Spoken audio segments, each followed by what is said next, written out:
Bonjour à tous, dans cette vidéo, je vais vous parler des nouveautés qui sont arrivées avec la version 4 de Flutterflow, qui a été mis en ligne mardi 19 septembre. Donc il y a pas mal de nouveautés qui changent vraiment la donne avec Flutterflow. Donc je vous invite à regarder cette vidéo jusqu'à la fin. Allez, c'est parti.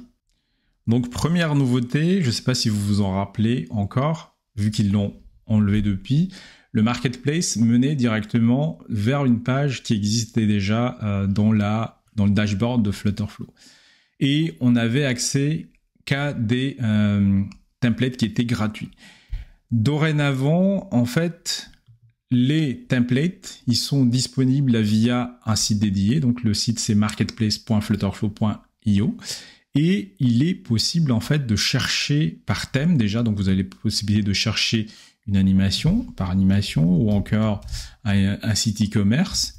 Et en tant que créateur, vous aurez la possibilité plus tard de vendre vos créations justement pour les mettre à disposition des utilisateurs, des consommateurs. Donc là, par exemple, il y en a déjà pas mal de fonctionnalités, de templates qui sont mises en vente. Donc ils coûtent tous $200. Bon, c'est assez cher, mais bon. Ils ont mis le prix, ils ont commencé à mettre le prix avec ce montant-là. Et également, il reste toujours les templates disponibles, les templates gratuites qui restent disponibles. Deuxième nouveauté, c'est maintenant la possibilité en fait de créer des tests automatisés.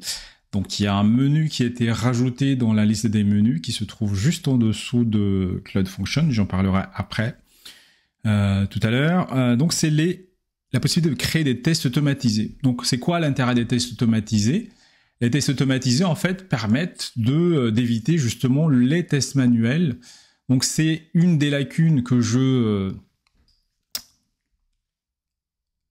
trouvais qui manquait justement à Flutterflow, c'est d'avoir cette possibilité-là parce que on sait très bien que en fait le coût de création d'une application, de manière générale, ce n'est pas tellement le coût de création, mais le coût de maintenance. Et derrière, si on n'a pas de test automatisé, derrière, dès qu'on fait une modification, en fait, on ne sait pas du tout si ça a cassé quelque chose derrière les modifications qu'on a faites. Et donc le fait d'avoir des tests automatisés, ça va nous permettre d'être rassurés, de se dire ah si les tests automatisés ils passent, bah en fait moi je suis confiant pour à nouveau livrer mon application. Donc c'est là, comme je vous l'ai dit, les tests automatisés, vous allez le retrouver dans ce menu là. Je pense que je vais dans le futur créer une vidéo dédiée rien que pour faire les tests automatisés.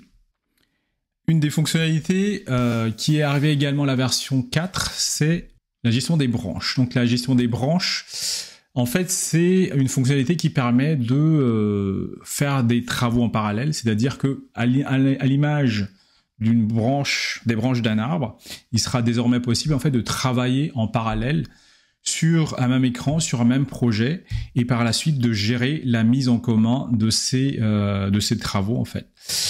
Donc pour l'instant, cette fonctionnalité-là, elle est disponible que pour ceux qui ont un abonnement en équipe, mais on espère que ça va arriver très vite également sur la version gratuite bien entendu, ainsi que sur les versions d'abonnement individuels.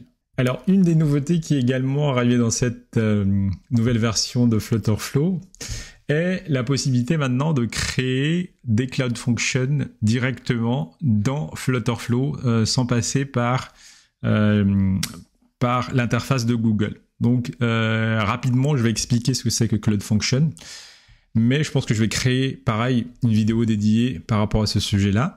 Donc CloudFunction, en fait, ça permet de créer des traitements côté serveur. Donc quand je dis traitement côté serveur, ça va être forcément du code côté serveur. Donc Flutterflow, c'est une plateforme de low-code, donc à un moment donné, malheureusement, il faut se mettre au code également. Là où c'est un peu piégeux, c'est que d'un côté, pour les fonctions locales, donc les custom functions, on va utiliser le langage Dart. Pour les CloudFunction, il faudra apprendre en fait à coder dans un nouveau langage de programmation qui est le JavaScript. Donc il ne faudra pas y couper, mais à un moment donné, si vous avez des besoins qui sont spécifiques à ça, en fait, c'est que votre application, elle est déjà mature. Donc c'est bien aussi d'apprendre à créer des fonctions tout simplement avec ça. Donc pour les codeurs, c'est une vraie bonne nouvelle, le fait d'avoir cette possibilité-là. Une nouveauté aussi qui vient d'arriver, en fait, c'est maintenant la possibilité de créer des applications directement via un iPad. Malheureusement, j'ai pas d'iPad à vous montrer, comme j'ai pas d'iPad. Donc je vous montre la vidéo de démo de Flutterflow.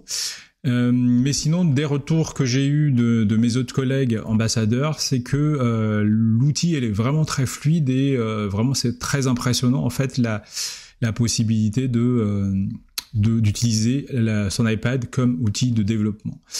N'empêche, à un moment donné, vous serez quand même bloqué par rapport à l'utilisation de ces outils est pratique surtout pour faire une démo ou encore pour travailler dans le train. Mais pour un usage vraiment professionnel, je vous conseille toujours d'utiliser votre navigateur. Dernière nouveauté, et non des moindres, c'est tout simplement la possibilité maintenant d'exporter, de créer des captures d'écran directement à partir de l'application. Je ne sais pas si vous avez déjà eu l'occasion de publier des applications sur les stores Apple Store, pas Apple Store, mais Play Store, et puis App Store pour l'iPhone, mais c'est souvent ardu, il faut faire plein de manipulations, soit on doit créer la copie d'écran à partir de son téléphone, ou soit on doit faire des copies d'écran à partir de son écran directement, ce qui est un peu rébarbatif. Donc ils ont rajouté cette fonctionnalité-là, donc cette fonctionnalité-là, vous allez pouvoir y avoir accès en allant dans le menu Preview, à ce niveau-là, et de là, en fait, il y a un nouveau bouton qui est apparu ici, donc c'est Enable Screenshot Mode. Donc là, on passe en mode copie d'écran. Et si vous cliquez sur le lien qui est là, en fait, vous allez pouvoir cocher, soit donc là, vous allez pouvoir cocher les écrans que vous voulez générer des captures d'écran, ou également en fait cocher les autres. Donc il y a Play Store pour les plateformes Android et App Store pour iPhone et iPad, et il vous suffit de cliquer sur générer. Bon, là j'ai rien sélectionné, mais là si je régénère par exemple, donc là ça va régénérer tous les captures d'écran pour iPhone, iPad et également les plateformes Android, et puis j'ai plus qu'à télécharger.